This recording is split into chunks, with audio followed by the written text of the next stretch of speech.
नमस्कार। आजकल बहुत से लोगों के गर्दन व कंधे में दर्द हो जाता है। कंधे गर्दन में दर्द होना हमेशा सर्वाइकल ही होगा ऐसा जरूरी नहीं। बगैर सर्वाइकल के भी कंधे व गर्दन में दर्द हो जाता है।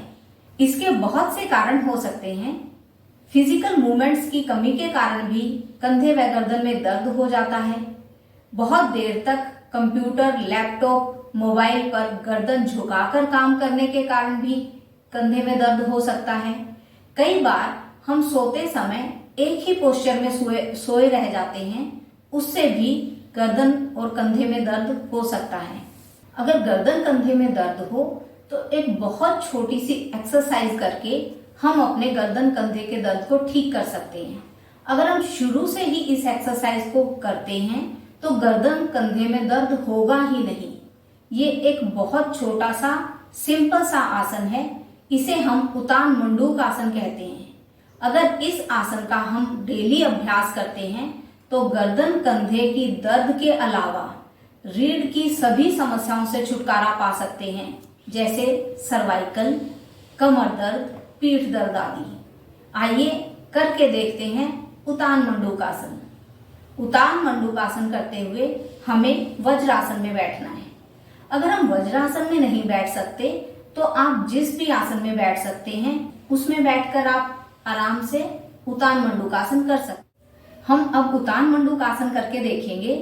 जिनके घुटनों में दर्द हो या जिनके जोड़ों में दर्द हो वो इसे कुर्सी पर बैठकर भी कर सकते हैं। उतान मंडूक आसन करने के लिए पहले ऐसे वज्रासन में बैठें। पीछे से हमारे अंगूठे मिले होंगे, एड़ियां खुली होंगी और उसके बीच में हमें बैठना है। ये हमारा वज्रासन है। जब हम उतान मंडूक आसन वज्रासन में बैठकर करते हैं तो वज्र आसन के लाभ भी हमें इससे प्राप्त हो जाते हैं। वज्रासन में बैठने के बाद अपने घुटनों को आगे से खोलना है। जितना आप घुटनों को अधिक से अधिक खोल सकते हैं उतना खोल के बैठें। पीछे से हमारे पैर के अंगूठे आपस में मिले रहेंगे। अब हमें उतान मंडूक आसन करना है। कमर गर्दन को ऐसे सीधा करके बैठें। अब अपने दाएं हाथ को धीरे धीरे ऊपर उठाएं और इसे बाएं कंधे के पीछे रखें। गर्दन को आगे ना झुकने दें। ध्यान रखें कि हमारी ये भुजा कान के साथ सटी रहे और हमारी ये कोहनियां आकाश की तरफ हों। कोहनियों को ऐसे आगे ना झुकने दें, पूरा ऊपर खींच के रखेंगे ऐसे। इसी तरह हम अब अपने बाएं हाथ को ऊपर उठाएंगे और बाएं हाथ को दाएं कंधे के पीछे रखेंगे। उतान मंडूक आसन की हमारी ये स्थिति बनेगी। दोनों कोहनियां आकाश की तरफ, दोनों हाथ पीछे से क्रॉस करते हुए कंधे पर। आगे से सीना तना हुआ रहेगा और हमारे जो पैर हैं वो आपस में दूर दूर रहेंगे। सीना तना होने से कॉन्फिडेंस की भावना बढ़ती है, फेफड़ों में सांस लेने की क्षमता भी बढ़ती है। कोशिश करें अधिक से अधिक देर आप इस आसन में बने रहें। बाकी आप अपने सामर्थ्य के अनुसार करें, जबरदस्ती बिल्कुल भी ना करें।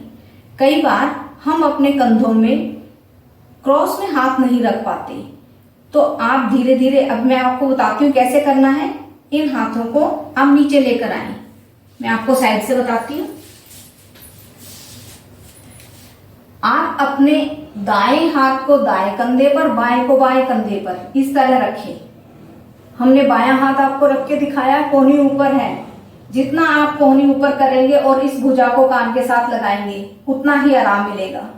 अगर आप बाएं हाथ को दाएं कंधे पर इस तरह नहीं रख सकते तो अपने बाएं हाथ को बाएं कंधे पर रखें ऐसे।